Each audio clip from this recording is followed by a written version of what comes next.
নমস্কার বন্ধুরা, রাখি ক্রাফট অ্যান্ড ব্লগ চ্যানেলে তোমাদের অনেক স্বাগত জানাই।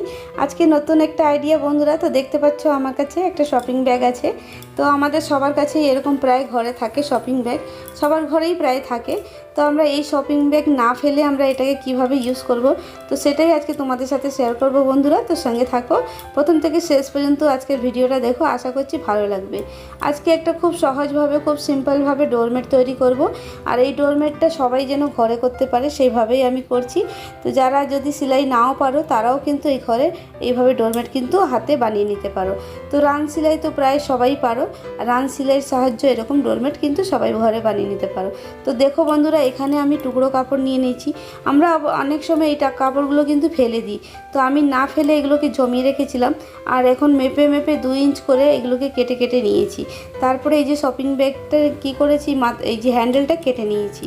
তো বন্ধুরা, এরকম একটা শপিং ব্যাগ আর এরকম টুকরো কাপড় দিয়ে খুব একটা দামি একটা ডোরমেট ঘরে তৈরি করতে পারবে। দোকানের মতন অসাধারণ একটা ডোরমেট হবে, জানো তো বন্ধুরা। আমরা দোকান থেকে কত দাম দিয়ে জিনিসগুলো কিনি, আমরা যদি এইভাবে কিন্তু ঘরে কিন্তু বানিয়ে নিতে পারি নিজের হাতে, আর খুব সুন্দর একটা ডোরমেট। তাহলে চলো বন্ধুরা, দেখতে থাকো আজকের এই ভিডিওটা, আশা করছি তোমাদের ভালোই লাগবে। তো বন্ধুরা, আমার চ্যানেলে যারা নতুন আছো তো অবশ্যই সাবস্ক্রাইব করে বন্ধু হয়ে পাশে থেকো। আর যারা আমার এই ভিডিওটা দেখছো তো অবশ্যই ভালো লাগলে একটা লাইক অবশ্যই দিয়ে দিও। তো বন্ধুরা, আমি এইভাবে করে এগুলো কাপড়ের টুকরোগুলোকে সেলাই করে নিচ্ছি। তো দেখো, আমি কীভাবে উল্টো করে এটাকে সেলাই মারছি, আবার এটাকে উল্টে আবার তার উপরে আবার একটা কাপড় বসিয়ে মারবো। তো মানে সেলাইটা বাইরে দিয়ে দেখা যাবে না, ভেতরে সেলাইটা পুরোটাই বসে যাবে বন্ধুরা। তো দেখো, এইভাবে করে কিন্তু তোমরা সেলাই মেরে নেবে। খুব সুন্দর একটা ডিজাইনার ডোরমেট কিন্তু তোমরা ঘরেই তৈরি করে নিতে পারবে। তো বন্ধুরা, আমার চ্যানেলে অনেক ভিডিও দেওয়া আছে খুব সহজভাবে ডোরমেট আমি কিভাবে বানিয়েছি। তো তোমাদের যদি ভালো লাগে তো আমার চ্যানেলে গিয়ে আমার ভিডিওগুলো কিন্তু দেখে আসতে পারো, আশা করছি তোমাদের ভালো লাগবে। নতুন নতুন সব আইডিয়া দেওয়া আছে, তোমরা গিয়ে দেখে আসতে পারো। তো দেখো, আমি এইভাবে করে একটার পর একটা সব সেলাইগুলোকে করে নেব। তো তোমরা নানা ধরনের কালার নিয়ে করবে, দেখবে খুব সুন্দর একটা ডোরমেট তৈরি হবে। আর না হলে তোমরা দুটো কালার দিয়েও করতে পারো, দেখতে কিন্তু অসাধারণ হবে। দুটো কালার দিয়েও খুব সুন্দর হবে। কিন্তু আমার কাছে এই যে অনেক টুকরো কাপড় বেঁচে গেছিলো, ভাবলাম এই টুকরো কাপড়গুলোকে ফেলে দেবো, তো না ফেলে ভাবলাম এইগুলোকে কাজেই লাগিয়ে দিই। নাহলে দু রকমের কাপড় যদি ব্লাউজ পিস যদি থাকে তোমাদের, তোমরা এইভাবে কিন্তু করে নিতে পারো। খুব সুন্দর ডোরমেট।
বর্ডার দেওয়ার পরে পেছনেও একটা কাপড়ের টুকরো আমি লাগিয়ে নেব। তো বন্ধুরা অবশ্য কমেন্টে জানাবে আজকের ভিডিওটা তোমাদের কেমন লেগেছে, আর যদি ভালো লাগে লাইক কমেন্ট শেয়ার অবশ্যই করো। আর নতুন নতুন আইডিয়া নিয়ে তোমাদের সাথে অবশ্য আমি আবার আসব। তো দেখো এখানে আমার মোটামুটি সব কমপ্লিট হয়ে গেছে। তারপরে এই পেছনেও আমি একটা কাপড় লাগিয়ে নেব। তো দেখো বন্ধুরা আজকে আমার এই ডোরমেটটা একদম রেডি, দেখতে কিন্তু খুব সুন্দর হয়েছে। তো দেখো বন্ধুরা তোমরা নিজেরাই দেখো, আমি খুব সহজভাবে খুব সিম্পলভাবে খুব তাড়াতাড়ি 10-15 মিনিটের মধ্যে এই ডোরমেট আমি বানিয়ে তৈরি করে নিয়েছি। তোমরাও এইভাবে কিন্তু বানিয়ে নিতে পারো নিজের হাতে ঘরে, আর দোকানের মতন কেনা একেবারে ডোরমেট। তো বন্ধুরা চলো আজকের ভিডিওটা তাহলে আমি এখানে এন্ড করব। নতুন একটা আইডিয়া নতুন একটা ভিডিওর সাথে আবার তোমাদের সাথে দেখা হবে। আশা করছি আজকের আইডিয়াটাও তোমাদের অবশ্যই ভালো লেগেছে। তো চলো আবার নতুন একটা আইডিয়ার সাথে আবার নতুন একটা ভিডিওতে আবার দেখা হচ্ছে। সবাই ভালো থেকো, সুস্থ থেকো।